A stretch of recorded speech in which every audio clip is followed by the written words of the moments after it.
guys, today we're here to talk about pumpkin pie, and everyone knows what comes right before pumpkin pie. It's usually your biggest meal of the year where you are miserable afterwards, but you still want a little something, a little bit of sweet.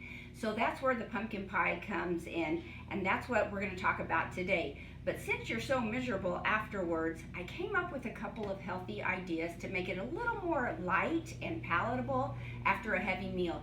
So the first thing is crust. When it comes to crust, if you're going to use a crust, I suggest you roll it out a little bit thinner than you normally would. With every roll, you are rolling out calories, fat, carbohydrates, and you really don't need it. And it really doesn't affect the taste of the pie or the quality of the pie. But my other bigger tip is when I make my pumpkin pie, I actually go without the crust. Nobody can tell because all of your flavor is in the pumpkin and the whipped cream on top. And with my pumpkin pie, there is only 84 calories in a fourth of the entire pie. That's like 330 something calories in the entire pie, minus your whipped topping, of course. But let me tell you how easy it is to put this pie together. It will literally take you 1 minute. You start out with a can of pumpkin, and you add a half a cup of monk fruit. I use the Lakanto monk fruit. It's organic, all natural, calorie-free. It won't raise your blood sugar. And a little bit of pumpkin pie spice and a teaspoon of baking powder, 2 eggs, and a dash of vanilla. That is literally all that is in this pie, and you can just stir it together with a spoon. If you want to get out your beaters and do it, you can, but it is literally that easy. So you just pour it into your greased pan, sprayed pie plate, bake it at, I think it's 400 for 15 minutes, and then 325 for another 32 minutes.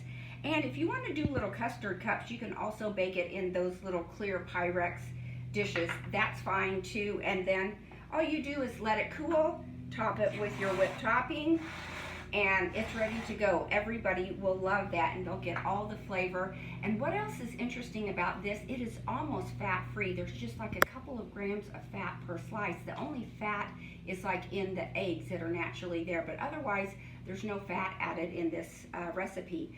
The other thing I wanted to tell you about is at the beginning of the season, I went to look for pumpkin at the grocery store, and they were out and having a hard time, didn't know when they would be getting it back in. So I needed to come up with an alternate plan in case that would happen near Thanksgiving. And what I did is I came up with the idea to substitute sweet potato for the pumpkin. It adds a few more calories and a few more carbohydrates, but nothing significant to worry about.